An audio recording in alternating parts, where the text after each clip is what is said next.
అందరికి నమస్తే. ఒక పేపర్‌లో ఒక వార్త వచ్చింది. 24 అవర్స్ గడిచిపోయింది. ఇప్పటిదాకా ప్రభుత్వం నుంచి గానీ, ప్రభుత్వ పెద్దల నుంచి గానీ, ప్రతిపక్ష నేతల నుంచి గానీ, పక్క రాష్ట్రం నుంచి గానీ ఎక్కడ ఎవరు స్పందించలేదు. అంటే బహుశా ఈ వార్త కరెక్టేమో అన్న ఒక ఆహ్, సంకేతం కనిపిస్తుంది. ఇది నిజానికి ఈ వార్త నిజమైతే ఇక తెలంగాణలో ఏం జరుగుతుందో తెలంగాణ ప్రజలు ఖచ్చితంగా తెలుసుకోవాల్సిన అవసరం ఉంది.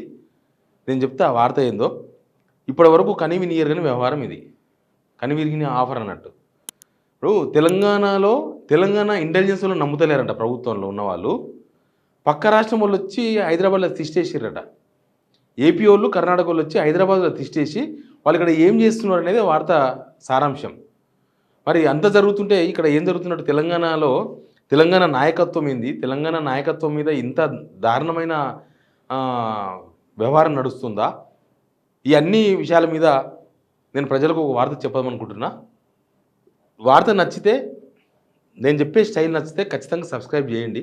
సబ్స్క్రైబ్ చేస్తున్న వాళ్ళు, చేయని వాళ్ళు 50% చూస్తున్నారు. మీరు సబ్స్క్రైబ్ చేయడం వల్ల మీ సర్కిల్లో కూడా ఈ వార్త కనిపిస్తుంది. కాబట్టి సబ్స్క్రైబ్ చేయండి. ఇది నమస్తే తెలంగాణలో వచ్చిన వార్త, నిన్న డేట్లో వచ్చిన వార్త.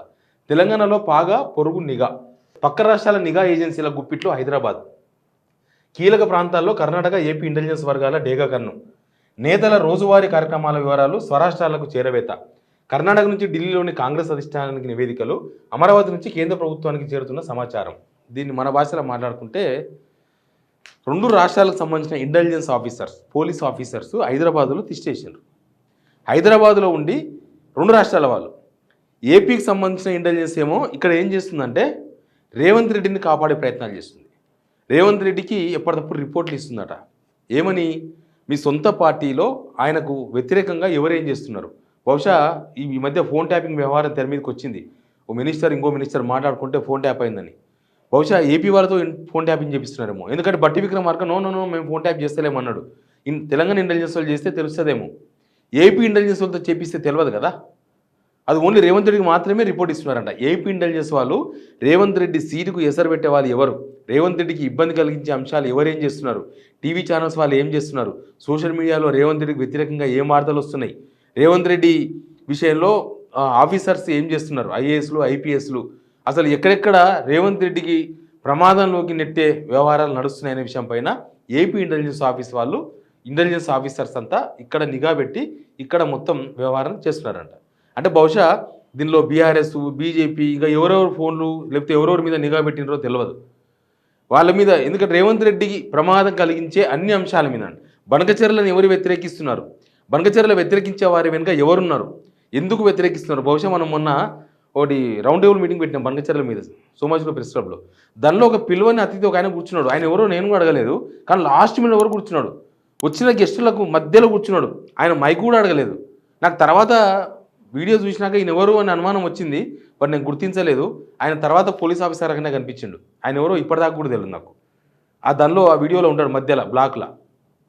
మనమేమో సబ్జెక్టు ఇంజనీర్లు ఏం మాట్లాడుతున్నారు, ఆ ఇంజనీర్ ఏం మాట్లాడుతున్నాడు, ఈ ఇంజనీర్ ఏం మాట్లాడుతున్నాడు, దీన్ని జనాలకి ఎట్లా కన్వే చేయాలనే దానిలో మనం ఉంటాం. కానీ వాళ్ళు ఎవరో కూర్చుంటే మనం ఏం మాట్లాడతాం. అట్లా మొత్తం రేవంత్ రెడ్డిని కాపాడే ప్రయత్నాలు ఏపీ ఇంటెలిజెన్స్ వాళ్ళు ఇక్కడ ఉండి సమాచారం అంతా సేకరించి ఇక్కడ రేవంత్ రెడ్డికి ఇస్తున్నారంట.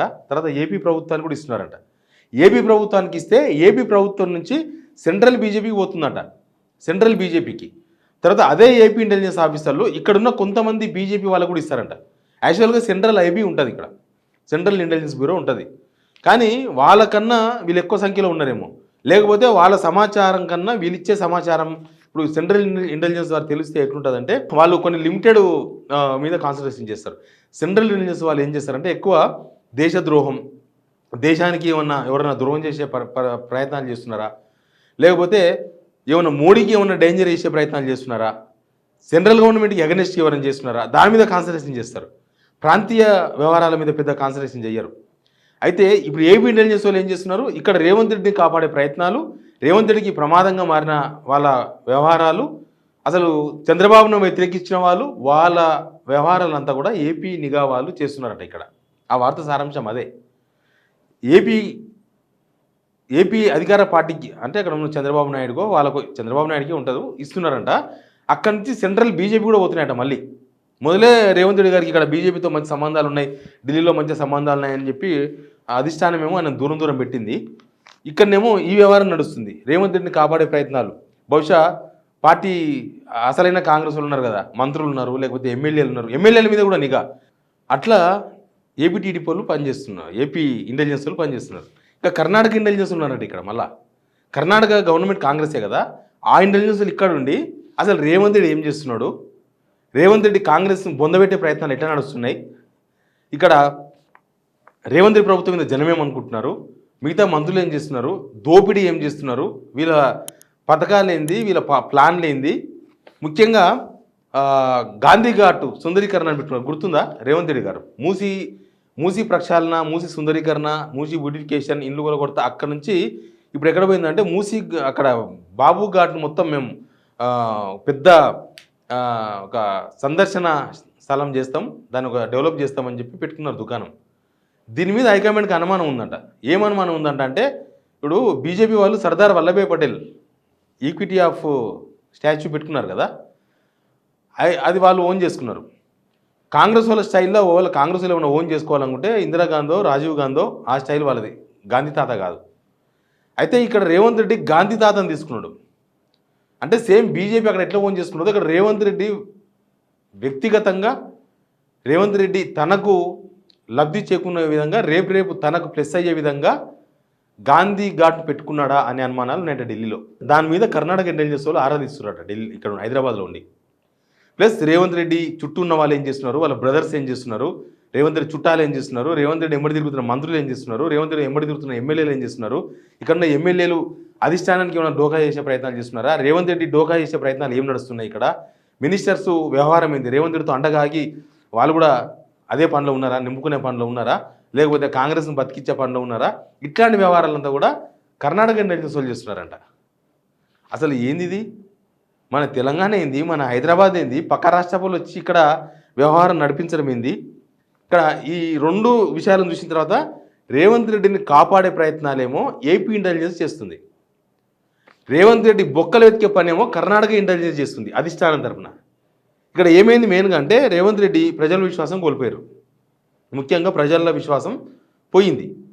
ప్లస్ కాంగ్రెస్ హైకమాండ్ విశ్వాసం కూడా పోయింది, కాంగ్రెస్ హైకమాండ్ విశ్వాసం. ప్లస్ కాంగ్రెస్ కార్యకర్తలు, కాంగ్రెస్లో ఉండే మిగతా మంత్రులు, ఎమ్మెల్యేల విశ్వాసం కూడా సన్నగిల్లింది.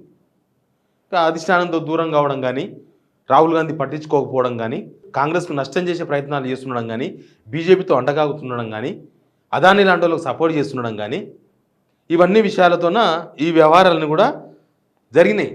ముఖ్యంగా కాంగ్రెస్ హైకమాండ్ కర్ణాటక దగ్గర నుంచి సమాచారం సేకరించే పనిలో ఉన్నారు. ఇక్కడ వాళ్ళు ఆల్రెడీ రిపోర్ట్స్ ఇస్తారు, ఇక్కడ ఉన్న మినిస్టర్స్ కొంతమంది రిపోర్ట్స్ పంపిస్తున్నారు, మీనాక్షి నటరాజన్ గారు ఏవో రిపోర్ట్స్ పంపిస్తూ ఉంటారు. పార్టీ ఇంటెలిజెన్స్ ఉంటుంది, కానీ government intelligence, Karnataka government intelligence ఇక్కడ నడుస్తుంది అని అంటే రేవంత్ రెడ్డి ఎప్పటికైనా కాంగ్రెస్ని డ్యామేజ్ చేస్తారనేది ఒక పెద్ద చర్చ ఉంది.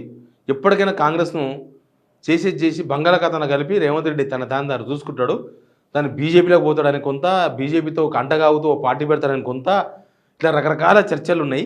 ప్లస్ కొన్ని పరిణామాలు కూడా అట్లే కనిపిస్తున్నాయి కదా. కేంద్ర మంత్రులు ఢిల్లీ పోయినప్పుడల్లా కేంద్ర మంత్రులను కలుస్తుండడం, ఏదో పేరు చెప్పి కేంద్ర మంత్రులను కలిసి మాట్లాడడం, ఇక్కడ బీజేపీ నేతలు రేవంత్ రెడ్డికి మంచి స్నేహాస్తం అందిస్తుండడం ఇక్కడ ఉన్న వాళ్ళు, ఇవన్నీ చూస్తుంటే హైకమాండ్కి ఖచ్చితంగా అనుమానం వస్తుంది కదా, ఏంది మా ఊడు ఇట్లా చేస్తుండని. బహుశా అందుకే ఎప్పటికైనా డ్యామేజ్ చేస్తాడు అనే ఇక్కడ నిఘా పెట్టిండ్రేమో అనేది ఒక చర్చ. కానీ తెలంగాణ నాయకత్వం ఇంత వీక్నెస్ అయిందా? తెలంగాణ అనేది భారతదేశంలో ఒక రాష్ట్రం, తెలంగాణ నాయకత్వానికి ప్రత్యేకమైన గుర్తింపు ఉంటుంది ఎప్పుడైనా కూడా, తెలంగాణ ఉద్యమ తెలంగాణ కాబట్టి. కానీ ఎందుకు నాయకత్వం మీద పక్క రాష్ట్రాలు వచ్చి ఇక్కడ ఇంటెలిజెన్స్ ప్రయత్నాలు చేస్తున్నాయంటే ఇక్కడ నాయకత్వం అంత వీక్ అయిపోయిందా తెలంగాణ నాయకత్వం అనేది ఒక క్వశ్చన్. ఇంకా ఇంత అనుమానాస్పదంగా రేవంత్ రెడ్డి ముఖ్యమంత్రిగా ఎందుకు కొనసాగిస్తున్నారు? దానివల్ల తెలంగాణ ప్రజలకు మంచిది జరగదు, మీకు కాంగ్రెస్ పార్టీకి మంచి జరగదు, ఎవరికి మంచి జరగదు. మీకు నమ్మకం ఉన్న వాళ్ళని పెట్టుకోండి, అది వేరే విషయం. కానీ ఇంత అపనమ్మకంగా ఒక వ్యక్తిని పెట్టుకొని మీరు నమ్మకుండా, మీకు నమ్మకం కోల్పోయి, మీరు ఆయన మీద నమ్మకం లేక, మీకు రేవంత్ రెడ్డి కూడా కాంగ్రెస్ మీద నమ్మకమేం లేదు, ఆయన కూడా ఆయన ప్రయత్నాలు ఆయన ఉంటాడు కదా, హైకమాండ్ ఏమి పూర్తిగా నమ్ముతలేడు. ఇంకా వీళ్ళే నాకు సర్వస్వం, నేను కాంగ్రెస్ పార్టీలోనే ఉంటా, నేను మళ్ళీ ముఖ్యమంత్రిని అవుతా, లేకపోతే కాంగ్రెస్ పార్టీ అధికారంలోకి వచ్చాక నేను గవర్నర్ అయితే అట్లాంటి ఆశలు ఏం లేవు రేవంత్ రెడ్డి కూడా. ఆయన ఎంత కొడితే అంత ఎంత తెగకు వస్తే అన్నే మందు పెట్టుకుందామని చూస్తున్నాడు ఆయన కూడా. ఆయన ఆల్టర్నేటివ్ ప్లాన్లో ఆయనకు ఉంటాయి కదా, ఆల్టర్నేటివ్ ప్లాన్లో భాగంగానే బీజేపీ నేతలతో దగ్గరగా ఉన్నాడు అనేది ఒక చర్చ నడుస్తుంది. కాబట్టి ఇంకా కాంగ్రెస్ ఎందుకు మోస్తుంది రేవంత్ రెడ్డి అనే క్వశ్చన్స్ చాలా ఉన్నాయి, కాంగ్రెస్లోనే ఉన్నాయి. అసలు మరి ఇంతగానం ఆయనను వ్యతిరేకించుకుంటానో, ఆయన అనుమానించుకుంటానో, ఆయనను భరించుకుంటానో ఎందుకు వీళ్ళు మోస్తున్నారు అనేది ఒకటి. రెండోది ఏంటంటే తెలంగాణ ఇంటెలిజెన్స్ను ఇక్కడ ముఖ్యమంత్రి గారు నమ్ముతలేరు అనేది రెండో పాయింట్ అర్థమవుతుంది. ఇక్కడ ఇంటెలిజెన్స్ వాళ్ళు రిపోర్ట్లు ఇస్తారు ముఖ్యమంత్రికి, ఎవ్రీడే ఇస్తారు, అన్ని రకాల రిపోర్ట్లు ఇస్తారు. కేసీఆర్ ఏం రిపోర్ట్ చేస్తున్నాడో చెప్తారు, హరీష్ రావు ఏం చేస్తున్నాడో చెప్తాడు, కవిత ఏం చేస్తున్నాడో చెప్తారు, కేటీఆర్ ఏం చేస్తున్నారో చెప్తారు, ప్రతిపక్ష నేతలు ఎవరెవరు ఎక్కడెక్కడ ఏం చేస్తున్నారో చెప్తారు, సొంత పార్టీ ఎమ్మెల్యేలు ఏం చేస్తున్నారో చెప్తారు, మినిస్టర్స్ ఏం చెప్తున్నారో ఇక్కడ మీడియా ఏం చెప్తుందో చెప్తారు, నాలాంటి జర్నలిస్ట్ ఏం చెప్తున్నారో కూడా ఇక్కడ ఇంటెలిజెన్స్ రిపోర్ట్ చేస్తుంది. కానీ మరి తెలంగాణ ఇంటెలిజెన్స్ రిపోర్ట్స్ని నమ్ముతలేరా? నమ్మక ఏపీ ఇంటెలిజెన్స్లను పెట్టుకొని వాళ్ళ ద్వారా సమాచారం సేకరించే పనిలో ఉన్నారా? వాళ్ళైతే నమ్మకంగా పనిచేస్తారనో చంద్రబాబు ద్వారా చెప్పించే ప్రయత్నాలు ఏమైనా నడుస్తున్నాయా? కానీ మరి కర్ణాటకలో కూడా ఈయన మీద నిఘా పెట్టిరన్న విషయం ఆయనకు తెలుసా? ఇట్లాంటి చాలా క్వశ్చన్స్ ఉన్నాయి. బట్ ఇది వాస్తవం అయితే మాత్రం తెలంగాణనే డేంజర్లో ఉన్నాడు, రేవంత్ రెడ్డి కాదు. రేవంత్ రెడ్డి ఏమున్నది, అంతా సర్దుకొని ఉన్నాడు, రెడీగా అన్నీ సర్దుకొని ఉన్నాడు. ఎప్పుడేం జరిగినా అన్నిటికీ అన్ని అస్త్రాలను రెడీ చేసుకొని ఉన్నారు ఆయన. బహుశా బయటికి అదే కనిపిస్తుంది. కాబట్టి ఆయనకు నష్టం లేదు. కానీ తెలంగాణ ఏంది అసలు? తెలంగాణ అనేది ఒక ప్రయోగశాలనా? తెలంగాణ అనేది ఒక ఆట బొమ్మనా? తెలంగాణ అనేది ఒక గేమ్ జోనా? అందరు ఇక్కడనే గేమ్ ఆడుతున్నారు వచ్చి. తెలంగాణ అనేది ఒక అస్తిత్వ పోరాటం జరిగిన తర్వాత ఏర్పడిన ఒక ఆత్మగౌరవ రాష్ట్రం కదా. ఈ ఆత్మగౌరవ రాష్ట్రము ఇట్లా అతలాకుతలం అయిపోయింది ఎందుకు అనేది ఒక బాధ. Please subscribe signal TV.